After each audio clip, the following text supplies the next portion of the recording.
It's been my pleasure for the last almost, well, probably a little over 35 years to work with people. I love working with people. I love what has happened for me in the presence of people, and I'm grateful for the people who have worked with me. I'm grateful for the way the Spirit shows up for each and every one of us. I was thinking this morning about a lot of my experiences with working with people, and I've been a minister now for, 13, 14 years or something like that. I don't know. And being in a philosophy where we talk very much about something that's true no matter how you work with people, and that is the idea of the lights coming on. It's so amazing. I was thinking about doing groups. I've been working in sort of the secular world of, in different places where I've had the moniker of counselor, group counselor, substance abuse counselor, whatever, throw in the word. It's the idea that when you sit in front of another human being, or you sit with a human being, or you sit with a group of human beings, the conversation that you have, and you start to see the lights come on. And I know that as we all know that from both sides of this. We know what it's like to have our lights come on, and we know what it's like to have others' lights come on. It's just absolutely amazing. There's something where, we call it aha moments, or we call it a shift, or we call it an awakening of some kind, or some sort of illumination. I don't know how many of you are familiar with the TV show The Big Bang Theory, but these are all, brilliant people on this show. They all work at various levels with physics, and supposedly the guy with the highest IQ and the guy who's a genius, his name is Sheldon. And there's a couple times throughout the series, and I'm a Big Bang Theory junkie. I watch it all the time. I watch the reruns. I love being in the presence of the people of this show in terms of the lives they have. And anyway, he's supposed to be a genius, and there's a couple of different episodes where he'll be in front of a whiteboard. And in this show with these physicists, which is what they are, the whiteboards are always present, right? And these whiteboards are covered with mathematical equations of physics. And there's times where Sheldon will stand there, and he has a smile on his face, and someone will say something like, "What's going on, Sheldon?" He says, I just love physics. I look at the math. I look at the mathematical equations, and I feel like I'm looking at creation before me in a naked sort of way. I just love being with it. I love being within the math.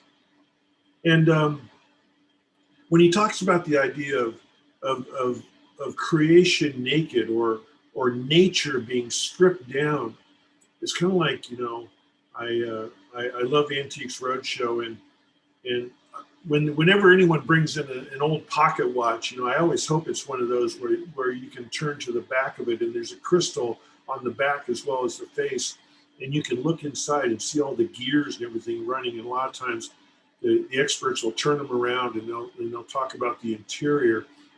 And there's something that even through the medium of TV or whatever, I look at this, and it just, it just touches my heart. It's like being in the presence of this power. It's like, there it is. There's the inner workings. There's the jewels of it all. There's the gears. There's the brilliance of it, and the blueprint of it, and the mechanism of it. Being in the presence of spirit. And I think that there's a connection between this idea of the lights coming on, in terms of, let's say we're in a book study, we're in a group, we're in a class, we are reading a book, we're out, whatever that is, the lights start coming on. And I think that there's a mechanism there that's about being in the presence of spirit, or being in the presence of God, and knowing that, knowing it, feeling it, really feeling it with our being, radiating out from our heart. I think that in New Thought, when the prayer formulas were structured, we look at the steps of prayer. I think that, the 5 steps of prayer, and there's the first step is God is all there is, and the second step is I am part of God. For me, I believe that that's the hope step, that's the hope piece. And Ernest Holmes, in his work doesn't spend a lot of time with the word hope, H-O-P-E, because I think Ernest Holmes is always trying to get us to be very, very precise and very, to have intention, very intentional in terms of what we want to manifest. Ernest Holmes was someone who, can I help you today? And you tell Ernest Holmes, well, I'm hoping that I can live in Hawaii. I'm hoping I can get a particular job. I'm hoping I can find a particular relationship. And for Ernest Holmes, he said, that's not intentional enough. You've got to move beyond hope. You have to move into knowing. You have to move into presence. But, I would argue that while Holmes doesn't work a lot with the word H-O-P-E, I think his work is infused with it. Because for my money, basically, what I've seen in my own life and what I see with other people is that when the lights come on, that's about hope. That's about a recognition.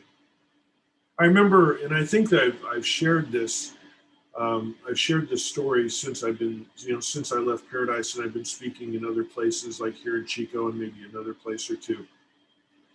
And so if you've heard the story before, forgive me for this, but when my house burned down in Paradise, and Judy and I moved into the valley, and we started our kind of our journey into finding our home eventually, and we were able to manifest different home situations until that happened.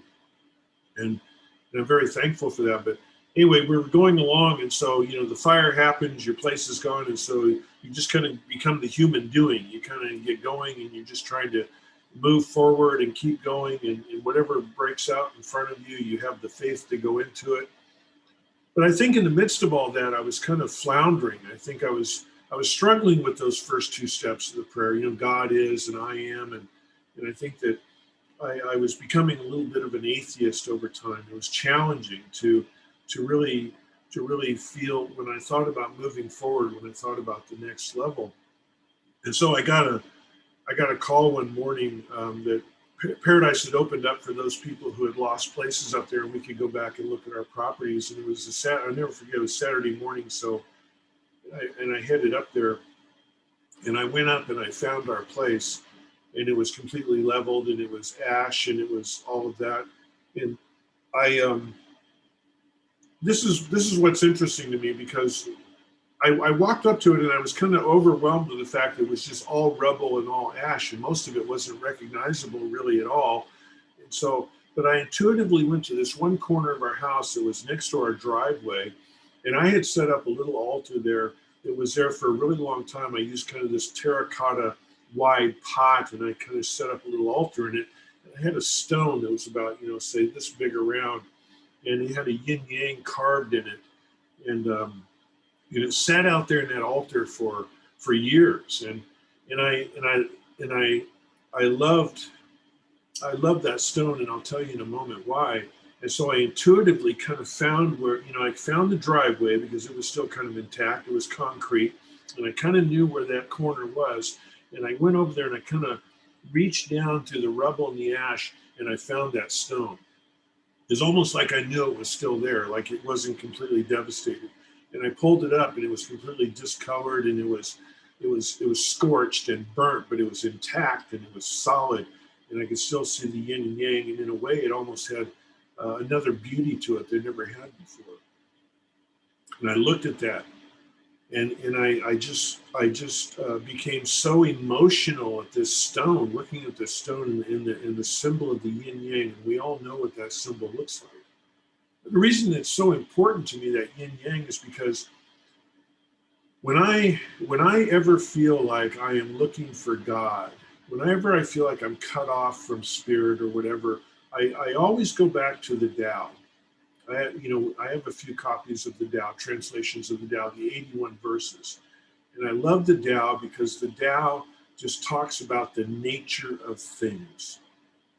And so as a religious science person, as a new thought person, it's the nature of God, the nature of life, the nature of creation. And it's about being inside that watch. It's about being, aware of the inner workings and the gears and everything that make everything possible.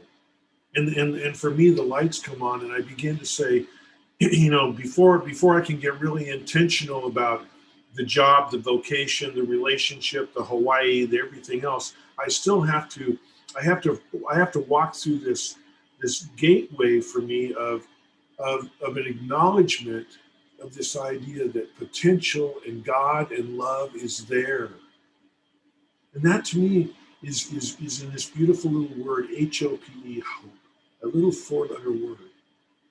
And I gazed at that yin yang, and here I was, I was standing literally kind of at the grave of my home, and all this stuff had happened, and Judy and I were living a completely different life, and we'd been moved out of our comfort zone and everything, and I was adrift and everything. But I it's like, yeah, God, the inner workings, the Tao talking about the nature of things and how it works. And it was something that grounded me in that, like the first two steps of prayer. I have a good friend of mine who is a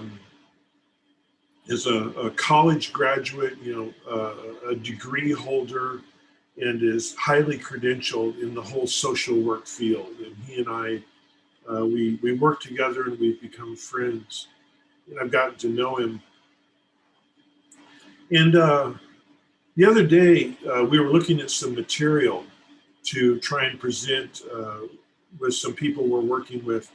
And he kind of pulled this old folder he'd had you could tell, for a really long time. It was kind of weathered and beaten up and curled over. And I could tell it was something he had with him for a long time. Like any of us who work with materials, there's that stuff we like. And I'm talking about, the actual paper and, and print and, that sort of thing, not the digital stuff we all have now, but those things we kind of go to. So he pulled it out, and he was pulling some stuff out he wanted to show me. And all of a sudden, these two, these two reference cards, like I would say like recipe cards or note cards, whatever those are, two of those kind of fell out. And again, you could tell they'd been around for a really long time. These things were old.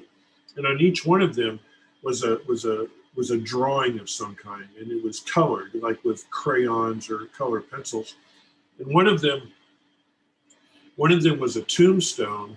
And on the tombstone was a name, and then around the tombstone, the whole thing had been colored black, and so it was very stark and everything.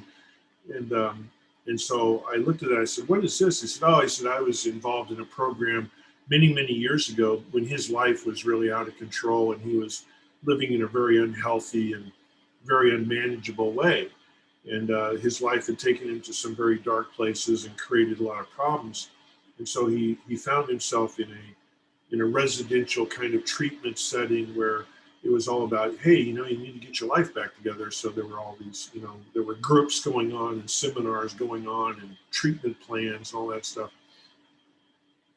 So he said, I said, "What's with the tombstone?" He said, "Well, that's a nickname that I had when I was younger that I don't like because it represented something really unhealthy. And so when I was in when I was in this treatment situation, they wanted me to say, what is it you want to get rid of, and to basically bury it. And so he wanted to get rid of that. So that was the one card.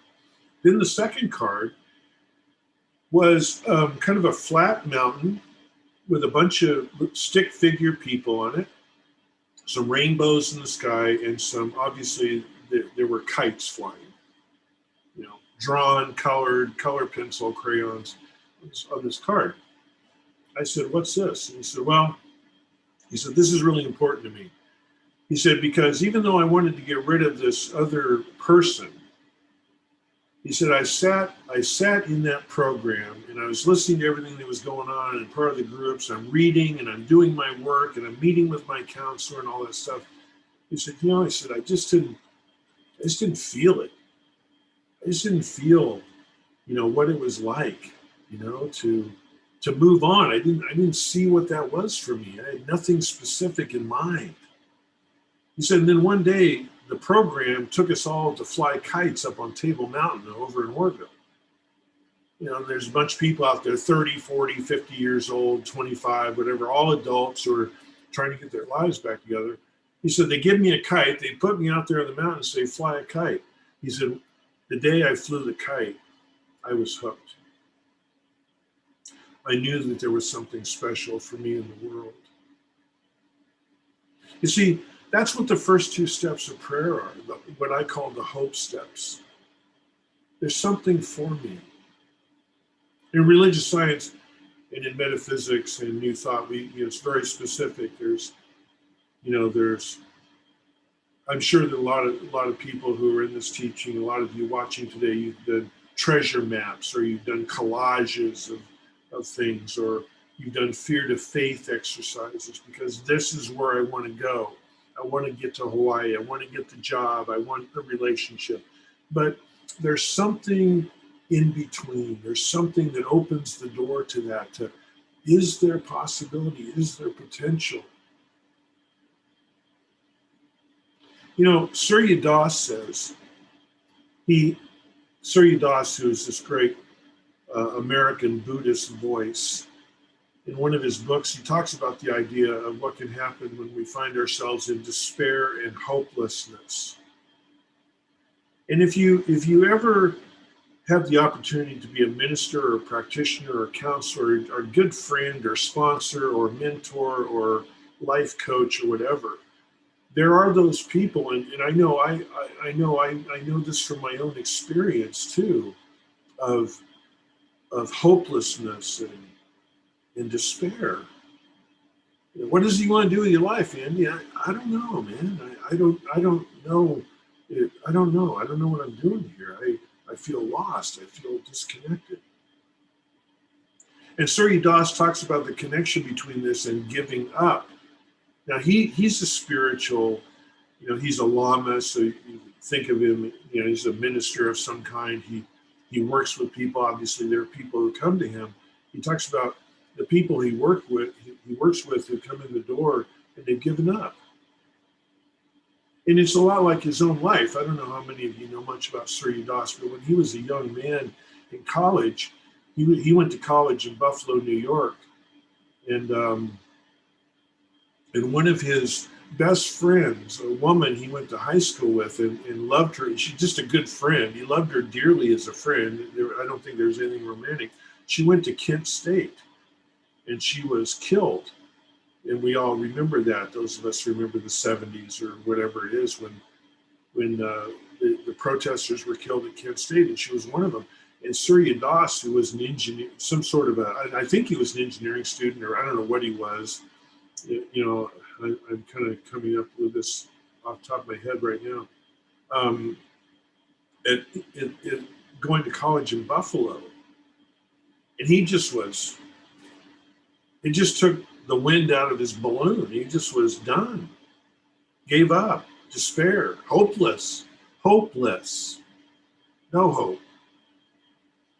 And he talks about that being an incredible turning point in his life, to where he wanted to walk through the doors of spiritual seeking and trying to make sense of it all, because suddenly the material world that he had become so accustomed to couldn't step in and have that conversation.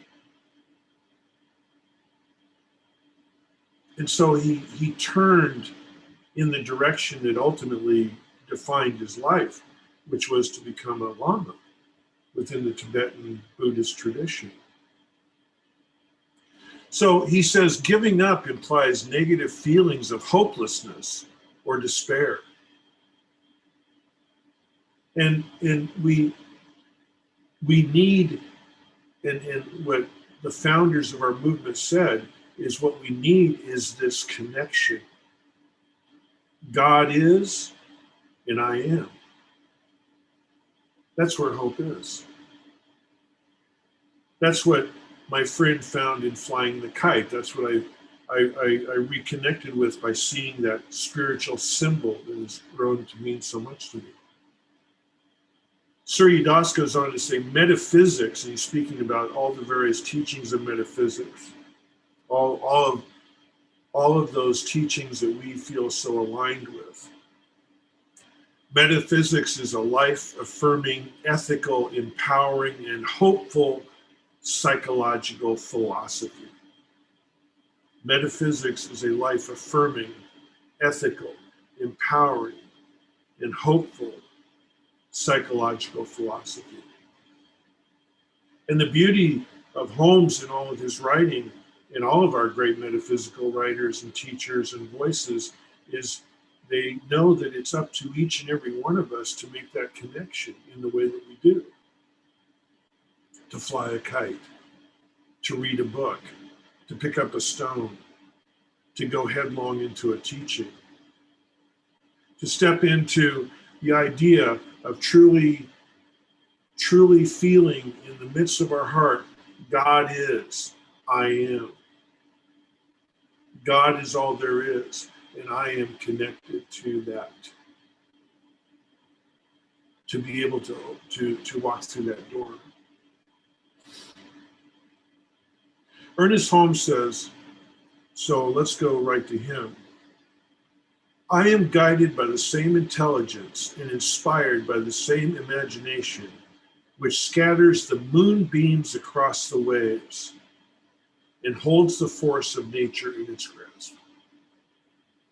And so for my good friend, there was something that day about being able to walk out on the top of Table Mountain and to fly that kite.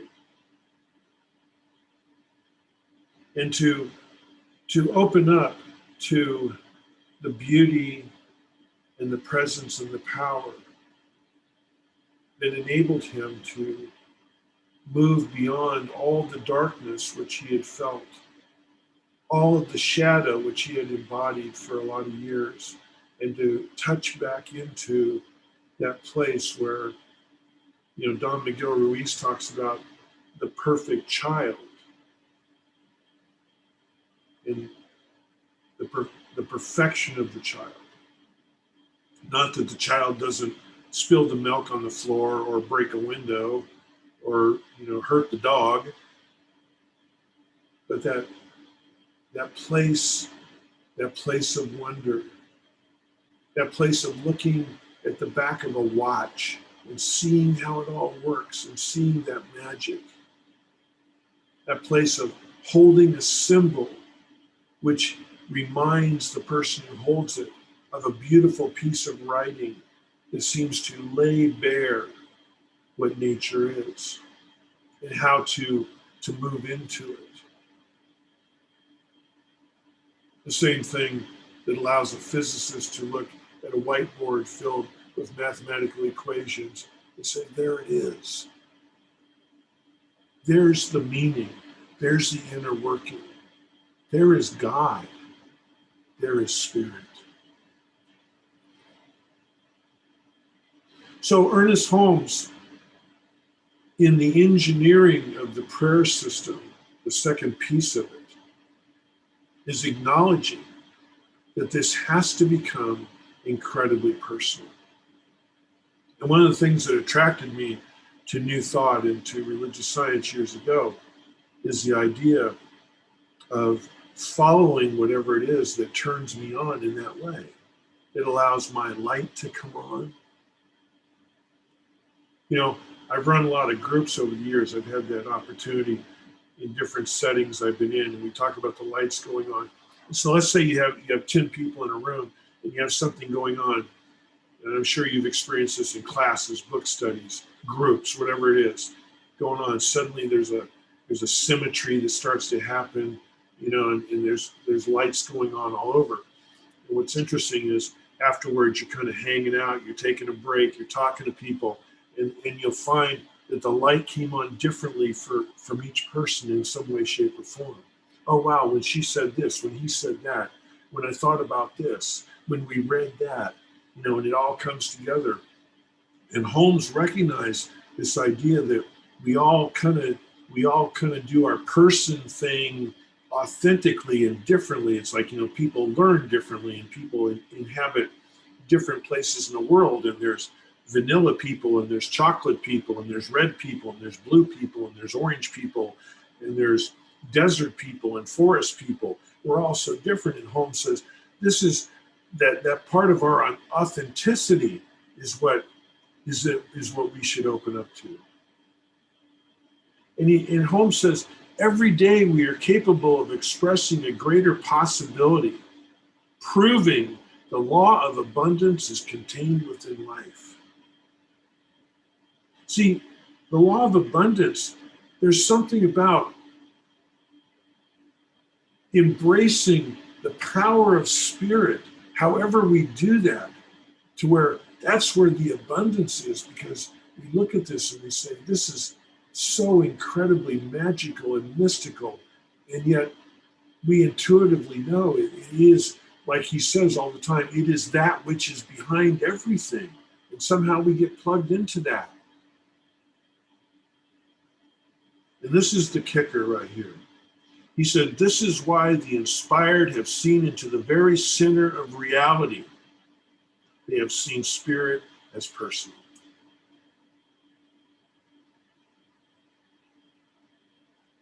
I believe when my friend was on that mountain, that became such a completely personal experience for him. It was like no one else in the world existed at that time. It was just he and some form of spirit. Like standing in front of that whiteboard is like being alone, just me and that board, just me and those equations. It's here for me. This is my gateway. This is my doorway in. And standing in maybe the rubble of what was once and not understanding it and being able to pick something up and saying, right now I'm having a very personal experience with this. And the abundance that brought that into my life. It's just me and it. And I may not know how or why or what or where, but I know it's possible. Because I am, at this moment, I am plugged in, I am tuned in. I think that that's where sometimes when we find people, we find ourselves or we find other people, they walk into a philosophy of some kind. They meditate for the first time. They come to a religious science service for the first time. They go to a class. They talk to a practitioner. They talk to a minister. They pick up a book. And there's this idea of feeling like we've come home. Like we've come home. A lot of us have those, you know, we hear when we get together and talk, a lot of us have those. We have those experiences where we're in some bookstore somewhere. Now, this is old school, I know, because it's all so different now, but we're in a bookstore somewhere and maybe a book literally falls off the shelf or is in cockeyed or something. We're going along and so it grabs our attention, or we pull out another book and it falls out or whatever, and we pick it up and we look at it and we feel like, I just found home. I just found home. Surya in his writing talks about the different modalities of healing. And basically his personal philosophy is that there are all kinds of modalities of healing because there's all kinds of us. And we know when we have plugged into something. Because maybe we've tried a bunch of things before, but then we plug into that. And again, it reminds us of what Holmes is saying here. This is why the inspired have seen into the very center of reality. This is why the inspired have seen into the very center of reality. They have seen spirit as personal. What's the reality of spirit? Personal. It's mine. It's my potential. It's my possibility. It's my relationship. God is, I am. God is all there is, and I am part of that. God is all there is, and it's always there for me.